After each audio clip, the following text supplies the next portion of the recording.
Shape your career at KMCH and Dr. NGP Institutions, Coimbatore. Admissions open. Mad Rapid, India's finest audio wearable brand.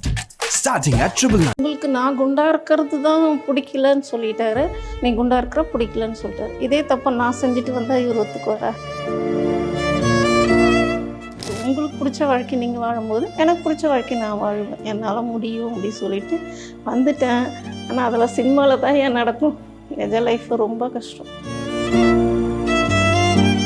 எங்கள் husband விட்டு வந்து கரெக்டாக 15வது நாள் என்னோடய சாபம் அடுத்தவங்களுக்கு தொல்லை கொடுக்கக்கூடாது, அதனால் நான் கடலில் இறங்குறேன் சொல்லிட்டு பேக் வச்சுட்டு செல்லை வச்சுட்டு கடகடன்னு போய் இறங்கிட்டேன். ஆனால் ஒரே ஒரு விஷயந்தான், அந்த கடல் கூட என்னை ஏற்றுக்கவே இல்லை. நம்ம எந்த தப்புமே பண்ணலை, உண்மையான அன்பு தானே வச்சுருந்தோம், நம்மளால் வாழறதுக்கு முயற்சி பண்ணி பார்க்கலாம் அப்படின்னு சொல்லிட்டு அதுக்கப்புறமா தான் இருந்த 1000 ரூபா காசு, அதுக்கப்புறம் என் பையன் வந்து 5 ரூபா காயின் போட்டு உண்டியில் வச்சுருப்பான். ஸோ அந்த காயின் ஃபுல்லாகவே எடுத்து கார் ஷெட்டு தான் எனக்கு வந்து கடையாக கொடுத்தாங்கப்பா. முதலாக அந்த ஒரு டிவி ஷோ இல்லை நம்ம உள்ளே போகும்போது எல்லாமே புதுசாக இருந்திருக்கும்ல. ஏன்னா எனக்கு தெரிஞ்சதெல்லாம் உலகம் வந்து கிச்சன், குடும்பம், ஃபேமிலி அப்படி தான். ஃபஸ்ட் டைம் எல்லோரும் பாராட்டுறாங்கன்னே ஒரே வித்தியாசமாக தெரியுது. ஒரு நாள் எங்கள் அக்கா தான் 10 மிஸ்டு கால் இருந்துச்சு. அக்கா ஃபோன் பண்ணியிருக்காங்களேன்னு பயந்துன்னு ஃபோன் பண்ணும்போது தான் என் பெரிய பையன் வந்து அவங்க அப்பா அடிச்சிட்டாரு, நான் இருக்க மாட்டேன்ப்பா கூடன்னு சொல்லிட்டு என்னை தேடிட்டு நான் கொடுத்தனா இருக்கிற வீட்டுக்கு போயிருக்கிறோம். அப்பா தான் நான் தப்பு பண்ணுங்க, என்னை ஏன் விட்டுட்டு போனீங்க அப்படின்னு கேட்டான்.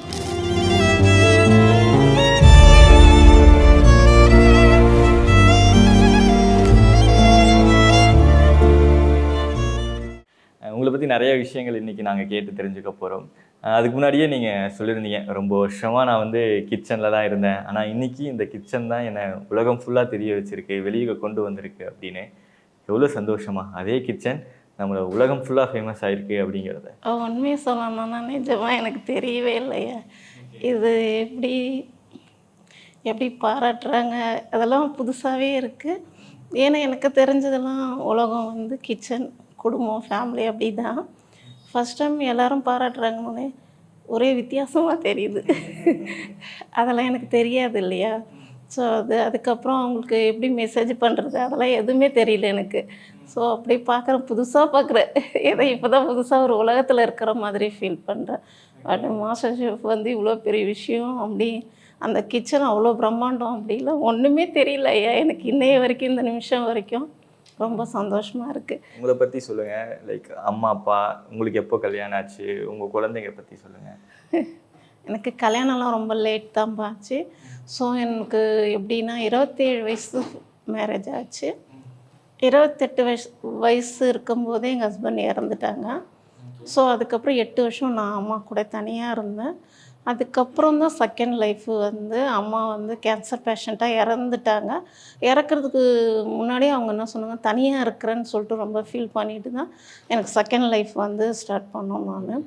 ஸோ அதுவும் வந்து நான் தனியாக இருக்கிறேன் நம்ம லைஃப்பில் அப்படின்ட்டு, நமக்குன்னு ஒரு லைஃப் வேணும் அப்படின்ட்டு அம்மா இறந்த வரைக்கும் தெரியல. ஸோ அம்மா இறக்குற தருவாயில் தான் சூஸ் பண்ணிவிட்டு செகண்ட் லைஃப் ஸ்டார்ட் பண்ணேன். அது ஓடிட்டு இருந்தது 17 வருஷம். ஸோ என்னுடைய பெரிய பையனுக்கு 10 வயசு, சின்ன பையனுக்கு வந்து 2 வயசு. நான் வீட்டை விட்டு வெளியில் வரும்போது இப்போது வந்து ஒரு 13 மாதம் ஆயிடுச்சு ஐயா. தனியாக வந்ததுக்கப்புறம் நான் ரொம்ப கஷ்டப்பட்டேன். ஏன்னா வீட்டுக்குள்ளே இருந்த லைஃப் பற்றி எதுவும் தெரியல, முக்கியமாக வந்து மனுஷாலை பற்றியே தெரியல. வீட்டுக்குள்ளேயே தான் இருப்பீங்களா? ஆமாம், எங்கள் வீட்டில் வந்து டிவி எதுவுமே கிடையாது. நான் பெருமைக்கெலாம் போய் சொல்லக்கூடாது இல்லையா. ஸோ டிவி அந்த மாதிரி எந்த ஒரு விஷயமும் கிடையாது.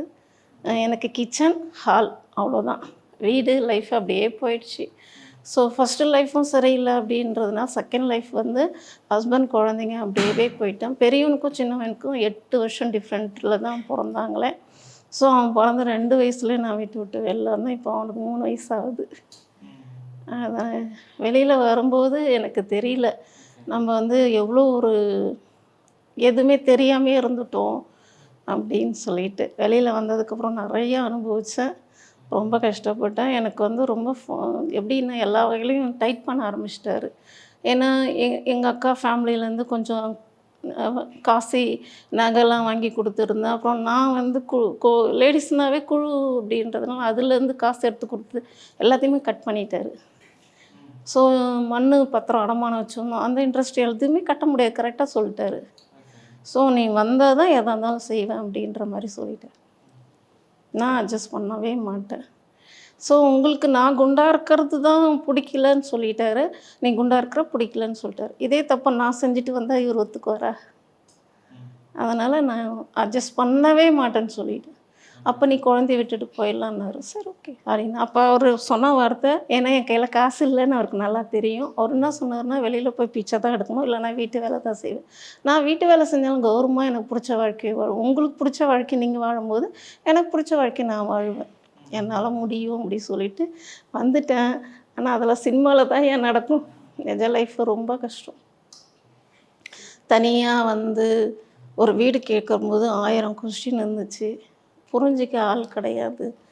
ஸோ நான் வந்து ஃபேமிலியில் நாங்கள் அக்கா தங்கச்சி 2 பேராக, பெரியக்கா இறந்துட்டாங்க, அவங்கவுங்க ஃபேமிலி தான். ஏதாவது ஒரு நாள்னால் ஓகே அட்ஜஸ்ட் பண்ணுவாங்க. அப்போ ரொம்ப நாள் வந்து அவர் கூட போராடிட்டே தான் தனியாக வீடு பார்த்துட்டு அதுக்கப்புறம் வீட்டை விட்டு வெளில வரேன். நான் வெளில போகிறோன்னே சரி போய் பாரு, போய் பார்த்தா தான் உனக்கு தெரியும்னாரு. ஆனால் அதுக்கப்புறம் தான் தெரிஞ்சது என்னை எவ்வளோ கூண்டு கிளியாகவே வச்சுருந்தாங்க அப்படின்ட்டு. அதுக்கப்புறம் வெளியில் வந்து ரொம்ப போராடுறேன், இந்த நிமிஷம் வரைக்கும் போராடிட்டு இருக்கேன், வெடிவே வரல. வீட்டை விட்டு வெளியே வந்ததுக்கப்புறம் தனியாக வீடு நம்ம தேடி போனாலுமே அங்கேயும் வீடு தராமல் நம்ம 1008 கேள்விகள் வேறு கேட்குறாங்க. நம்ம கையில் ஃபினான்ஷியலாகவும் சில சப்போர்ட் தேவை.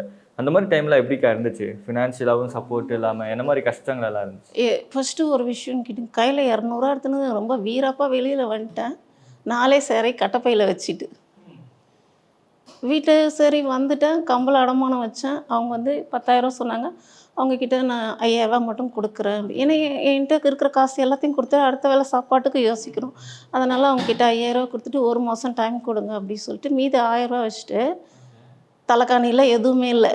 நான் ஒரு வாட்டி கதை படித்தப்போ சொன்னேன், கண்ணீரின் தடம் பார்த்தேன் அப்படின்னு சொல்லிட்டு. அந்த தரையில் என்னோடய கண்ணீர் நீட்டாக லைனாக இருக்கும்போது தான் கண்ணீரோடைய தடம் எனக்கு அப்போ தெரிஞ்சுது. ஸோ தனியாக ரொம்ப கஷ்டப்பட்டேன், முடியவே இல்லை. ஏன் இந்த வாழ்க்கை நம்ம வாழணும்னு சொல்லிட்டு விறுவிறுன்னு போய் கடலில் இறங்கிட்டேன். எத்தனை மணிக்கு? நைட்டு 12 மணிக்கு. எங்கள் ஹஸ்பண்ட் விட்டு வந்து கரெக்டாக 15ஆவது நாள் கடலில் இறங்கிட்டேன். வேகமாக வந்து செல்ஃபோன் வந்து பேசி, இந்த மாதிரி எனக்கு இருக்க பிடிக்கல, என்னோடய சாவும் அடுத்தவங்களுக்கு தொல்லை கொடுக்கக்கூடாது, அதனால் நான் கடலில் இறங்குறேன் சொல்லிட்டு பேக் வச்சுட்டு செல்லை வச்சுட்டு கடகடன்னு போய் இறங்கிட்டேன். ஆனால் ஒரே ஒரு விஷயந்தான், அந்த கடல் கூட என்னை ஏற்றுக்கவே இல்லை. தலி இவ்வளோ வெயிட்டாக இருக்கிற என்னை தலின்னு வந்து வெளியில் விட்டுருச்சு. அப்படியே 1 மணி நேரம் அதே கடலை பார்த்துட்டு உட்காந்துட்டு, தலையில் மண் காதில் மண், சாவக்கூட கடவுள் நம்ம கூடலை அப்படி சொல்லிவிட்டு அப்புறம் அழுதுனே வந்து 12 மணிக்கு நான் பீச்சில் வச்ச செல்ஃபோனு பேகு எல்லாம் அப்படியே இருக்குது.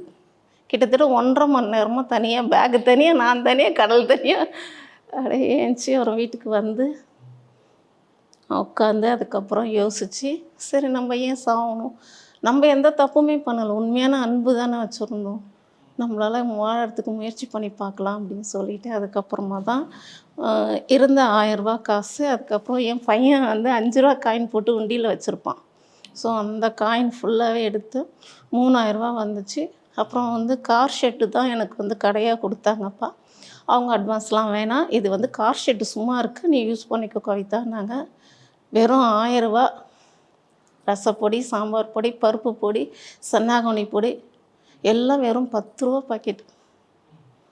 நான் கடையில் எல்லாத்தையும் அடுக்கி வச்சுட்டு 2 பாக்கெட் எடுத்துன்னு வாசலில் நின்றுட்டு போகிறவங்க வரவங்களாம் கூப்பிட்டு இதெல்லாம் சொல்லுவேன், இதை நான் ஹோம்மேடில் செய்கிறேன், வீட்டில் செய்கிறேன், ஒரு பாக்கெட் சும்மா கூட வாங்கிட்டு போங்க, டேஸ்ட் பாருங்கள், பிடிச்சிருந்தா அப்புறமா வந்து வாங்கிக்கிங்கன்னு.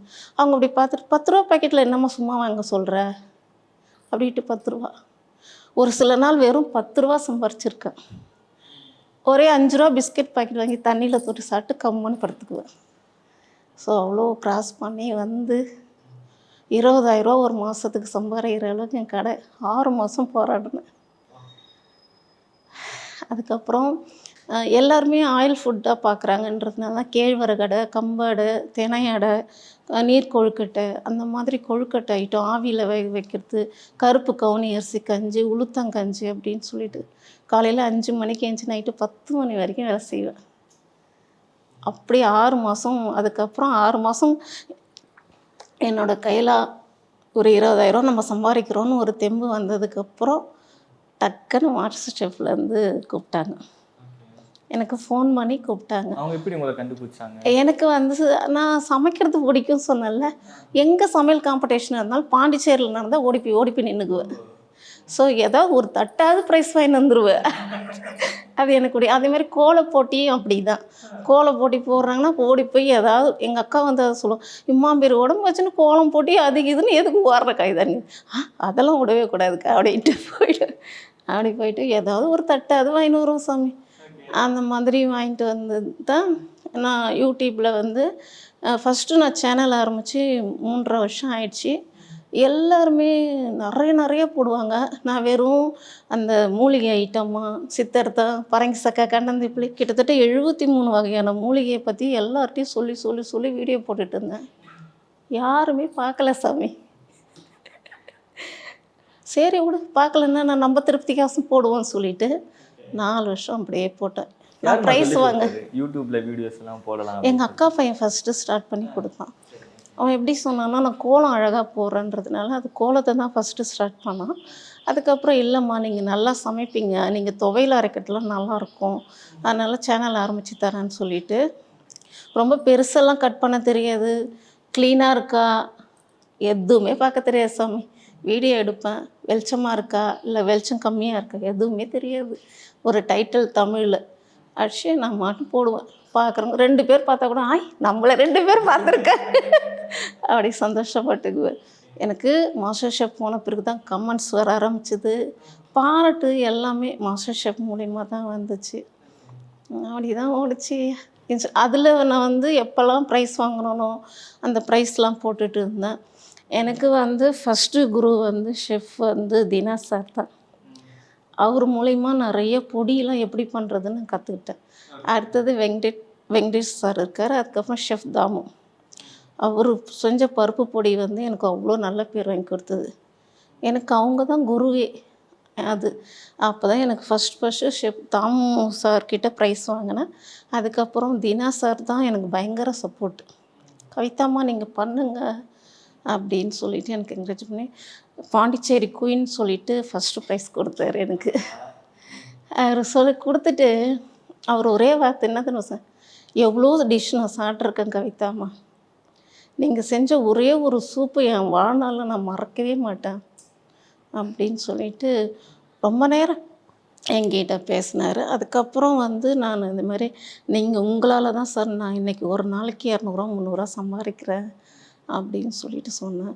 அப்படிலாம் இல்லை கவிதாம்மா, நீங்கள் பண்ணுறது பண்ணுங்கள், பிடிச்சிருக்கு வாங்குறாங்க அப்படின்னு. 6 மாதம் போராட்டத்துக்கு அப்புறமா திருப்பி 4 மாதம் மாஸ்டர் ஷெஃப் போனப்போ கடை க்ளோஸ் பண்ணிட்டேன். ஸோ எல்லாமே டவுன் ஆயிடுச்சு. கடை நீங்கள் க்ளோஸ் பண்ணாமே இருந்திருக்கலாம்ல. எனக்கு வந்து அவங்க வந்து கார் ஷெட்டு தானப்போ நமக்கு கொடுத்தாங்க. ஸோ அந்த கார் ஷெட்டு கீழே வந்து அவங்க வந்து ஸ்லாப் போட்டிருந்தாங்களே, அது வந்து கொஞ்சம் டேமேஜ் ஆகிடுச்சு. அப்புறம் 4 மாதம் நான் க்ளோஸ் பண்ணிட்டேண்ணா. ஸோ என்னால் திருப்பி ரன் பண்ண முடியல. எப்படின்னு கேட்டிங்கன்னா வந்து வட்டி கட்டுறது, செல்ஃபோன் காசு, கடை வாடகை, வீட்டு வாடகை எல்லாமே டபுளாக ஆயிடுச்சு. மாஸ்டர் ஷெஃப் போனோடனே என்னால் திருப்பி நிம்மறவே முடியல. முன்னாடிலாம் பசங்க கிடையாது, நான் மட்டுமே போராடிட்டு இருந்தேன். நான் மாஸ்டர் ஷெஃப்பில் நான் ஷூட்டிங்கில் இருக்கும்போது எங்கள் அக்கா வந்து எனக்கு யாருமே ஃபோனே பண்ண மாட்டாங்க. ஏன்னா எனக்கு யாரும் இல்லையா, ஸோ ஃபோனே வராது. அதனால் ஃபோனே எடுத்துகிட்டு போக மாட்டேன் ஷூட்டிங்கு. காலையில் எழுந்துச்சி ரூமில் பார்ப்பேன், வச்சுட்டு வந்துடுவேன். திருப்பி ஷூட்டிங் முடிச்சுட்டு போய் பார்ப்பேன், யாருமே ஃபோன் பண்ணியிருக்க மாட்டாங்க. ஒரு நாள் எங்கள் அக்கா தான் 10 மிஸ்டு கால் இருந்துச்சு.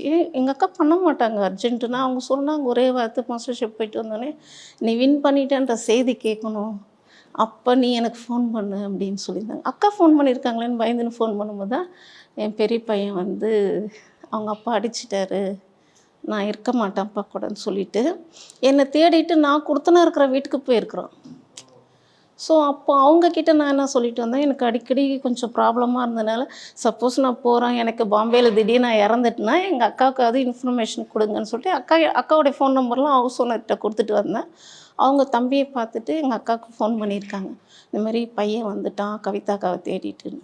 அவங்க உடனே வண்டி பிடிச்சி தம்பியை கொண்டு வந்து விட்டுட்டு இருக்காங்க. நான் பார்க்குறேன் இந்த மாதிரி ஃபோனு, தம்பி வந்துட்டான், மூஞ்செல்லாம் காயமாக இருக்குது, அடிச்சிட்டாங்களாம் அப்படின்ட்டு. சரி, அதுக்கப்புறம் இவன் ஃபோன் பண்ணி சொன்னான், நான் போக மாட்டேம்மா, என்னை நீங்கள் விட்டுட்டு வராதீங்க. நான் வீட்டை விட்டு கிளம்பி நான் வெளியில் வரும்போது என் கையை பிடிச்சிட்டு, அப்பா தான் நான் தப்பு பண்ணாங்க, என்னை ஏன் விட்டுட்டு போகிறீங்க அப்படின்னு கேட்டான். நான் அப்போ சொன்னேன், இல்லை அம்மாவால் சம்பாதிக்க முடியாது, நான் சம்பாதிக்கிற காலத்தில் உங்களை நான் கூப்பிட்டுக்கிறேன் ஐயா, நீங்கள் அப்பா கூட இருங்க அப்படின்னு. சின்ன பையனுக்கு ஒன்றும் தெரியல, இன்ன வரைக்குமே தெரியல. அதனால் சரி, அப்பா வேணான்னு சொல்ல முடியல, அம்மா வேணும்னு சொல்ல முடியல. அப்போ அவன் பார்த்துட்டே நின்றுன்னு இருக்கும்போது தான் நான் இறங்கி வந்தேனே வீட்டை விட்டு. அதுக்கப்புறம் இவன் சொன்னான், அம்மா நீங்கள் வின் பண்ணுறங்க, வின் பண்ணல, நான் அம்மா வீட்டில் இருக்கேன், நீங்கள் வந்துடுங்க அப்படின்னு சொன்னேன். அதுக்கப்புறமா ஷூட்டிங்லாம் முடிச்சுட்டு வந்து தான் நான் அவனை பார்த்தேனே. ஆனால் இந்த ஷோலேயே நீங்கள் வந்து சொல்லியிருந்தீங்க, இந்த ஷோவில் நான் ஜெயிச்சிட்டேன் அப்படின்னா என் பசங்க என்கிட்ட வந்துடுவாங்க அப்படின்னு சொல்லிட்டு. கண்டிப்பாக. ஆனால் நம்ம ஷோவில் ஜெயிச்சு பசங்க நம்ம கிட்ட வந்திருந்தாங்க அப்படின்னா அது கொஞ்சம் சந்தோஷமாக இருந்திருக்கும். ஆனால் லைக் அப்பா அடித்து அதனால நம்மக்கிட்ட வராங்க அப்படிங்கும்போது கொஞ்சம் மனசு கஷ்டமாக இருந்திருக்கும் இல்லையா? எப்படிமா இருந்துச்சு அந்த ஒரு தருணம்? எனக்கு வந்து ஏன்னா பசங்களுக்கு கருத்து தெரியல. 10 வயசு பையன், ஓரளவு பிரச்சனைகள் தெரியுது. பட் நான் வந்து எதனாலனா என்னால் சம்பாதிக்க முடியும், நான் வந்து ஒரு அப்பையிலேருந்து ஒரு சின்னதாக ஒரு கடை வைக்கணும், அதுவும் சிறுதானியத்தில் வைக்கணும், மறந்து போன விஷயங்கள்லாம் கொஞ்சம் ஞாபகப்படுத்தணுன்றதான் என்னுடைய இது. அப்புறம் பாட் ஐஸ்கிரீம் ரொம்ப வருஷத்துக்கு கனவு. இந்த சிறுதானியத்தில் பால் எடுத்து நான் ஐஸ்கிரீம் வீட்டில் செய்வேன், கிட்டத்தட்ட ஒரு 50 வெரைட்டிஸ் பண்ணுவேன். நானும் நிறைய 5 ஸ்டார் ஹோட்டல்லாம் போயிட்டு இந்த ரெசிபிலாம் இருக்குலான்னு சொல்லியிருக்கிறேன் ஐயா. நான் 6 மாதத்தில் எவ்வளோ ரிஸ்க் எடுத்தேன், யாருமே என்னை உள்ளே விடலை, ஏன் பையெல்லாம் சொல்லணும், அப்படிலாம் ரெசிபிலாம் நாங்கள் பார்க்க மாட்டோம் அப்படின்னு சொல்லிலாம் அனுப்பிச்சிட்டாங்க. ஸோ அந்த ரெசிபிலாம் நான் வச்சிட்ருக்கேன். ஆனால் இதுக்கப்புறம் நீங்கள் ரெசிபியெல்லாம் தாராளமாக எடுத்துகிட்டு 5 ஸ்டார் ஹோட்டல் போகலான்னு நினைக்கிறேன். எங்கே ஏன்னா மாஸ்டர் செஃப் அப்படின்ற ஒரு ஷோ மூலமாக உங்களுக்கு ஒரு அங்கீகாரம் இது கிடைக்கும். ஒன்றும் தெரியலையா. ஆனால் முதலாக அந்த ஒரு டிவி ஷோ உள்ள நம்ம உள்ளே போகும்போது எல்லாமே புதுசாக இருந்திருக்கும்ல. ஆனால் நம்ம ஜெயிச்சிருக்கலாம் அப்படின்ற ஒரு எண்ணம், ஒரு தாட் இருக்காக்கா மனசில் இருக்கும்? எனக்கு தோல்வி பழகப்பட்டுருச்சு இல்லை, அதனால் அது ஒரு பெரிய விஷயம் தான். சிரிச்சிட்டே தான் வெளியில் வந்தேன். எல்லோரும் கேட்டாங்க எப்படி சிரிக்க முடிஞ்சதுன்னு சொல்லிட்டு. எனக்கு தெரியலப்பா, சந்தோஷமாக தான் இருந்துச்சு. நிறைய கற்றுக்கிட்டேன், நிறைய தெரிஞ்சுக்கினேன், நிறைய பேரை பார்த்தேன். எனக்கு அதெல்லாம் புது உலகமாகவே இருந்துச்சு. லைக் நமக்கு ஒரு சப்போர்ட்டாக ஒரு ஆள் தேவை அப்படிங்கிறதுனால தான் வந்து நம்ம செகண்ட் மேரேஜ் பண்ணவே ஒத்துக்கிட்டோம் இல்லையா? ஆனால் அது பண்ணாமையே இருந்திருக்கலாமே அப்படின்ற மாதிரிலாம் யோசிச்சிங்களா? ஆமாம், பொய்லாம் சொல்லக்கூடாது. ஆமாம், யோசித்தேன். நம்ம வந்து ஃபஸ்ட்டு லைஃப் நமக்கு ஹஸ்பண்ட் இல்லை, இறந்துட்டாங்களா, சரி அதோட நம்ம விட்டுட்டு இருந்தோம்னா நம்ம லைஃப்பில் இந்த கஷ்டங்கள் வந்திருக்காது அப்படின்னு யோசித்தேன். ஆனால் அதே சமயத்தில் என் பெரிய பையனை நினைக்கும் போது ரொம்ப அவன் அப்படி பார்த்துக்குவாயா. எப்படிக்கா எல்லாத்தையும் இப்படி சிரிச்சுக்கிட்டே அக்செப்ட் பண்ணிக்கிறீங்க? நிறைய ஏமாற்றங்கள் தான் ஐயா. எனக்கு யாருனே தெரியாதவங்களாம் வந்து ஒரு வாட்டி என்னுடைய கடைக்கு ஆப்போசிட்டில் நான் வந்து பியூட்டிஷியன் கோல்டு மெடல் முடித்தேன். அப்போ வந்து பியூட்டி பார்லர் வச்சுட்டு இருந்தேன். அப்போ ஒருத்தவங்க வந்து நான் அப்போ தான் கடையை க்ளோஸ் பண்ணிவிட்டு வெளியில் வர திடீர்னு ஒருத்தவங்க சைக்கிளில் வந்தாங்க. எத்தப்போ ஆக்சிடென்ட் ஆகிடுச்சு. அவரை தூக்கி உட்கார வைக்க அந்த டைமில் ஆட்டோ இல்லைன்னா என் வண்டி சாவி இருந்துச்சு, இந்தாங்க வண்டியில் இட்டுன்னு போங்க, நான் பெரிய ஹாஸ்பிட்டலேருந்து வாங்கி யாருன்னே தெரியாதுன்னு கிட்ட வண்டியை கொடுத்துட்டேன். வண்டியை தொலைச்சிட்டேன், யாருன்னே தெரியாது. அப்படி ஏன் வந்திருக்கையா, நான் அதை யோசிக்கல. அவங்க அடிபட்டுட்டாங்க, ஒருத்தவங்க தூக்குங்கன்னொடனே ஒருத்தங்கிட்ட இது என் வண்டி நீங்கள் எடுத்துகிட்டு போங்க, நான் பெரிய ஹாஸ்பிட்டல் பின்னாடியே ஆட்டோவில் வரேன்னு சொல்லிட்டு ஆட்டோ பிடிக்கிறதுக்கு நான் வந்து மெயினுக்கு வரணும். நான் நடந்த ஆட்டோவில் பெரிய ஹாஸ்பிட்டல் வந்து நான் வண்டி கலெக்ட் பண்ணிக்கிறேன், நீங்கள் அவரை பெரிய ஹாஸ்பிட்டலுக்கு கூப்பிட்டு போங்கன்னு. அவங்க இட்டு போய் பெரிய ஹாஸ்பிட்டலில் அட்மிட் பண்ணது வரைக்கும் தெரியுது. நான் யார்கிட்ட சாவி கொடுத்தேன்னே தெரில அந்த ரெஸ்ட்டில். அப்போ என்ன கேட்டாங்க, எத்தனை ஜென்ஸ் இருந்தாங்க, ஏன் அவங்களாம் தூக்கி வச்சுன்னு போகணும்னு தோணுதில்ல. நான் வந்து குண்டாக இருக்கிறதுனால யார் கூடயும் வண்டியில் உட்காந்து போக மாட்டேன், அது ஒரு விஷயம். அது நான் வந்து எல்லாரையும் உட்கார வச்சு வண்டி ஓட்டிகிட்டு போயிடுவேன். அப்போ இவர் அடிப்பட்டு ரத்தமாக இருக்கும், எனக்கு பார்த்தோன்னே கை காலெலாம் உதிர ஆரம்பிச்சிச்சு. ரத்தத்தை பார்த்தோன்னே மண்டையில் அடி, கையெல்லாம் அடி, ஒரு மாதிரி கை காலெலாம் உதிருது. அவர் கூட வந்தவர் கூட வண்டியில் கொடுத்து நீங்கள் பெரிய ஹாஸ்பிட்டலுக்கு கூப்பிட்டு போங்க, நான் அந்த முனையில் போய் ஆட்டோ பிடிச்சி நான் வந்துடுறேன்னு சொல்லிவிட்டு இவங்களை அனுப்பிச்சி விட்டுட்டு நான் இங்கேருந்து இந்திரா காந்தி சிக்னல் வரைக்கும் நடந்து போகிறேன். நடந்து போய் ஆட்டோ பிடிச்சிட்டு பெருமையாக போய் அங்கே போய் நின்று பெரிய ஹாஸ்பிட்டலில் பார்க்குறேன். என் வண்டி நம்பர் தேடி வண்டி எங்கே பார்த்தோம், நைட்டு 12 மணிக்கு வண்டி தேடி போலீஸ்காரன் சொன்னேன், என்னம்மா இந்த காலத்தில் இப்படி இருக்கிற. கிட்டத்தட்ட ஒரு 12 வருஷத்துக்கு முன்னாடி நடந்த கதை இது. 13 வருஷத்துக்கு முன்னாடி. நல்லவங்களா இருக்கலாம்க்கா, அதுக்கு இவ்வளோ நல்லவங்களா இருக்கக்கூடாது. நிறையா அப்படி தான் செய்வேன், யாருன்னு தெரியாது. அந்த மாதிரி எங்கள் அம்மா கேன்சர் பேஷண்ட்டாக இருக்கும்போது ஒரு வெளியூர்லேருந்து ஒரு பொண்ணு வந்து தங்கியிருந்தது. சாப்பாட்டெலாம் கஷ்டமாக இருக்குதுன்னு சொல்லிச்சுன்ட்டு நகையை அடமானம் வச்சு 2000 காசு கொடுத்து விட்டேன். ஆனால் ஹஸ்பண்ட் நம்மளை ஏமாத்திட்டு இருக்காரு அப்படின்ற ஒரு விஷயம் தெரிய வந்ததுக்கப்புறம் தம்பி பிறந்து ஒரு வருஷத்துல தெரிஞ்சிச்சு. ஒரு வருஷம் போராட்டமாகவே போச்சு. அது ரொம்ப கஷ்டமா அதுக்கப்புறம் தான் இருந்திருக்கும்ல, அவர் ரொம்ப நம்மளை ஏமாத்துறாரு அப்படிங்கிறது. அது வந்து எப்படின்னா நம்பிக்கை துரோகம். அதுக்கு மன்னிப்பே கிடையாது. கடவுளே மன்னிக்க மாட்டார், அப்புறம் நான் எப்படி? எப்பயுமே மன்னிப்பே கிடையாது. இன்னொரு விஷயம் சொல்லியிருந்தீங்க, நீங்கள் வந்து குண்டா இருக்கிறதுனால நிறைய பேர் வந்து பாடி ஷேமிங் பண்ணியிருக்காங்க. ஹஸ்பண்டே வந்து உங்களை குண்டா இருக்கிறதுனால கேலி கிண்டல் எல்லாம் பண்ணியிருக்காரு அப்படின்னு. அந்த உருவத்தை வச்சு நம்மளை கலாய்க்கிறாங்கல்ல, அப்போது எப்படி இருக்கும்க்கா? உண்மை தானவா சொல்கிறாங்க, குண்டா தானே இருக்கிறோம், அதனால் உண்மை தானே சொல்கிறாங்க. சிரிச்சுக்குவேன். ஆனால் ஒரு வாட்டி நான் இளைக்கிறதுக்கோசரம் ரொம்ப ட்ரை பண்ணேன். நார்த்தங்காய் ஜூஸு, அதுக்கப்புறம் வந்து வெள்ளை பூசணிக்காய் ஜூஸ் இதெல்லாம் குடிச்சிட்டு ஒரு 4 கிலோ தான் குறைக்க முடிஞ்சுது. கண்டினியூஸ் பண்ணலான்னு பார்த்தேன். அப்போ தான் தெரிஞ்சது நார்த்தங்காய்லாம் பியூராக அரைச்சி குடிக்கக்கூடாது. நுரையீரல் ஃபுல்லாக நீர் கட்டி மூச்சு விட முடியாமல் ரொம்ப சீரியஸ் கண்டிஷன் ஆகி அதுக்கப்புறம் ட்ரீட்மெண்ட் பண்ணி டாக்டர் சொன்னார், நீ வந்து உன் பிள்ளைங்களுக்கு அம்மாவாக இரு, உன் ஹஸ்பண்டுக்கு ஒய்ஃபாக இரு, அடுத்தவங்க உன்னை குறை சொல்கிறான்னு பார்க்க ஜஸ்ட் நீ வாக் பண்ணு, இவ்வளோ குண்டாக இருக்கிற உனக்கு சுகர் கிடையாது, பிபி கிடையாது, ஸோ அப்போ உன் மனசு ஃப்ரீயாக தானே இருக்குது, அப்போ நீ நடந்துட்டுன்னா இழைச்சிடுவேன் அப்படின்னாங்க எங்கள் அப்பா. அதுக்கப்புறம் மன உடைச்சல்கள் அதிகமாகிடுச்சு, உடம்பு சரியில்லாமல் ஆச்சு. அப்புறம் எங்கள் ஹஸ்பண்ட் பற்றி தெரிய ஆரம்பிச்சிச்சு. அப்படியே வெளியில் வந்து அப்படியே ஓடிட்டுருக்கு. ஏன் வேணாலும் எதை வேணாலும் சொல்லிட்டு போட்டோம். இப்போ தம்பி உங்கள் கூட தான் இருக்கார். ஸோ அவரையும் இந்த இடத்துல இன்டர்வியூவில் காமிச்சிட்டோம் அப்படின்னா நல்லாயிருக்கும்னு நினைக்கிறேன். கண்டிப்பாக கூப்பிடுங்க. உங்கள் பேர்? ஹரிபிரதீஷ். ஸோ எவ்வளோ சந்தோஷமாக இருக்குது இப்போது அம்மா வந்து மாஸ்டர் செஃப் அப்படின்ற ஒரு ஷோவில் போய் கலந்துக்கிட்டு இன்றைக்கி அவங்கள உலகம் ஃபுல்லாக எல்லோரும் பார்த்து பாராட்டுறாங்க அப்படிங்கிறது எவ்வளோ ஹாப்பி. சந்தோஷமாக இருந்தது. அம்மா வந்து போகிறாங்கன்னு சொல்லிட்டு அப்போ தெரியாது இது டிவியில் வரும் சொல்லிட்டு. அதுக்கப்புறம் அம்மா வந்து தான் சொன்னாங்க. அதுக்கப்புறம் கொஞ்சம் இதுவாக இருந்ததுன்னு சொல்லிட்டு எல்லோரும் ஃபோனில் வச்சு பார்த்துட்டு சோனி லைவில் தான் பார்ப்போம். எல்லோரும் என்ன சொன்னாங்க, உங்கள் ஃப்ரெண்ட்ஸு எல்லோரும் என்ன சொன்னாங்க அம்மா டிவியில் வர்றதை பார்த்துட்டு? எங்கடா அம்மா காணா அப்படின்னு கேட்டாங்க. இல்லை மாஸ்டர் செஃப் போயிடலான்னு சொன்னேன். அதுக்கப்புறம் அம்மா வந்து டிவியில் வரும்னு சொன்னதுக்கப்புறம் அவனுக்கு திரும்பவும் கேட்குறாங்க சொல்லிட்டு இந்தமாதிரி டிவியில் ஷோக்கு போயிருக்காங்கடா அப்படி சொன்னோடனே சரிடா வந்தோடனே இங்கே தானே இருப்பாங்க போகலாம் சொன்னாங்க. அதுக்கப்புறம் அம்மா வந்ததுக்கப்புறம் எல்லாருமே வீட்டுக்கு போயிட்டு அங்கே சாப்பிடுவோம். இன்றைக்கி அம்மாவோட சமையல்னால தான் ஃபேமஸ் ஆகியிருக்காங்க. உனக்கு அம்மாவோட சமையல் எவ்வளோ பிடிக்கும்? என்னது ரொம்ப பிடிக்கும் அவங்க சமைக்கிறதுக்கு? எனக்கு சிக்கன் கிரேவியில் காரம் போட்டு செய்வாங்க சளிக்கு, அதுதான் பிடிக்கும். அம்மாவை வந்து அம்மா கூட நீங்கள் ஒரு வருஷமாக இல்லை எவ்வளோ மிஸ் பண்ணீங்க அம்மா? ஏன் விட்டுட்டு போனாங்கன்னு அப்போ தெரியல. அதுக்கப்புறம் கொஞ்ச நாள் கழிச்சு அடிச்சிட்டாங்க சொல்லிட்டு நான் வந்துட்டேன். அதுக்கப்புறம் எங்கள் பெரியம்மா வீட்டில் இருந்துட்டு அம்மாவுக்கு ஃபோன் பண்ணி பேசினேன். அது அம்மா ஒரு மாதம் லீவில் வந்தாங்க அதோட சரி. அதுக்கப்புறம் போயிட்டு இதுவாகிட்டேன் அப்படின்ட்டு வந்தாங்க. அதுக்கப்புறம் தான் இதுமாதிரி போயிட்டு இருக்காங்க டிவிலலாம் வரும்னு பார்த்தேன். எதனால அப்பா அடிச்சாரு? ஜெயந்த் ரோட்டில் ஓடிட்டான்னு சொல்லிட்டு அவனை பிடிச்சனா அப்போ கீழே உழ போயிட்டான்னு சொல்லிட்டு அடிச்சிட்டாங்க. அதனால நீ அம்மாட்ட வந்துட்டியா? எப்படி அம்மாவை தேடி கண்டுபிடிச்சி வந்தீங்க? அம்மா எங்கே இருக்காங்கன்னு தெரிஞ்சுட்டு பழைய வீட்டுக்கு போகும்போது அம்மாவோட டிஎம் சக்ஸஸ் பார்த்தேன். நம்பர் பிளேட் இதுவும் தெரிலன்ட்டு அந்த ஆண்டிகிட்ட கேட்டேன். அந்த ஆண்டி வந்து ஆமாப்பா இங்கே தான் இருக்காங்கன்னு சொல்லி அவங்க கிட்ட நம்பர் கேட்டேன். அம்மா வந்து இந்தமாதிரி போயிருக்காங்கடா சொன்னாங்க.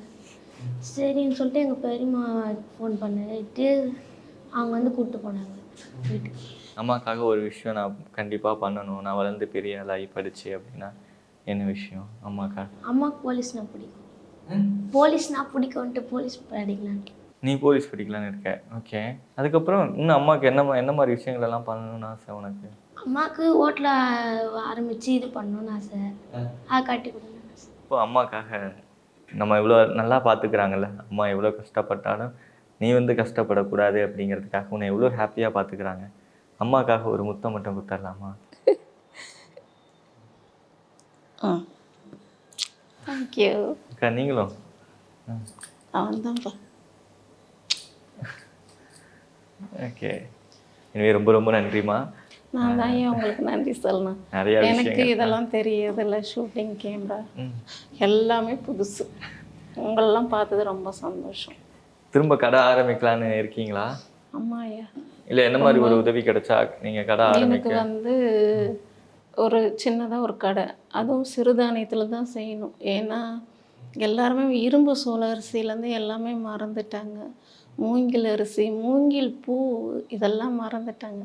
ஸோ அதெல்லாம் எனக்கு திருப்பி கொண்டு வரணும்.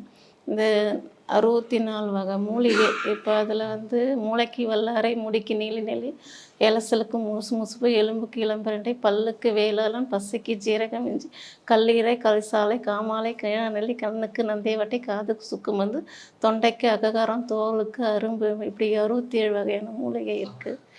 ஸோ இதெல்லாமே ஒன்றுமே கிடையாது. இப்போ நம்ம நடந்து போகிற இடத்துல, வேலி ஓரத்தில், ஆத்தோரத்தில் கிடைக்கிற பொருள் தான். அட்லீஸ்ட் இதெல்லாம் யாராவது ஒரு வாட்டி யூஸ் பண்ண மாட்டாங்களான்னு தான் யூடியூப்பில் கத்தி கத்தி தொண்டை வலிக்க சொல்லிகிட்டு இருக்கேன். உங்கள் அட்லீஸ்ட் யூடியூப் சேனல் பேர் என்னக்கா? இயற்கை இளமை. இயற்கை இளமை. இளமை அதை நான் பற்றி இதுக்கப்புறம் நிறைய நான் பார்த்துறேன்க்கா. அதை பற்றி நிறைய சொல்லிகிட்டே இருப்போம்ப்பா. அதனால தான் இவன் சொன்னான் பாருங்கள், அம்மா சளிக்கு செஞ்சு தருவாங்க சிக்கன் சொல்லிட்டு. அது எல்லாமே இந்த மாதிரி மூலிகை ஐட்டம் தான் செய்வேன். அதெல்லாம் கொஞ்சம் எல்லாருக்கும் தெரியணும், மறந்துட்டாங்க, ஞாபகப்படுத்தணும். அதில் எல்லாருக்கும் கஞ்சி காலையில் கொடுக்கணும், அது ரொம்ப ஆசை. ஸோ இப்போதைக்கு எனக்கு கடன் ஜாஸ்தி. ஏன்னா 4 மாதம் கடை மூடிட்டேன். எல்லாமே எனக்கு, ஏன்னா யாரும் கொடுக்க ஹெல்ப் பண்ணலாம் இல்லை. அதனால் திருப்பி ஃபஸ்ட்லேருந்து ஸ்டார்ட் பண்ணணும். ஸோ மாஸ்டர் ஷெஃப் ரொம்ப நம்பிட்டு இருந்தேன், ஏதாவது ஒரு வாய்ப்பு கிடைக்கும். பட் நீங்களாம் கிடச்சிருக்கீங்களே, அது போதும், எல்லாம் பார்த்துக்கலான்னு ஒரு நம்பிக்கை. கண்டிப்பாக இதுக்கப்புறம் உங்களோட லைஃப் நல்லபடியாக மாறும்னு நினைக்கிறேன். எனவே அடுத்த வாட்டி உங்களை மீட் பண்ணும்போது கவிதா ஹோட்டல் அப்படின்ற ஒரு பேரில் உங்களை மீட் பண்ணணும்னு இல்லைப்பா, நினைக்கிறேன். இயற்கை இளமை தான் ஆசை. ஏன்னா இயற்கை இயற்கை, இளமைன்னு. ஆமாம், இயற்கையாகவே நிறைய இளமையாக இப்போ இருக்கு. இயற்கை இளமை அப்படின்ற ஒரு ஹோட்டல் நீங்கள் அந்த ஆரம்பிக்கணும். title. திரும்ப உங்களை அங்கே தான் நான் சந்திக்கணும்னு ஆசைப்பட்றேன். ஸோ நீங்கள் எல்லாருமே வீட்டுக்கு வாங்க, அம்மாவில் முடிஞ்சதை சமைச்சு தர, சாப்பிடுங்க. கண்டிப்பாக. ரொம்ப ரொம்ப நன்றிக்கா. நன்றி நன்றி. நான் தான் நன்றி சொல்லணும் எல்லாருக்குமே.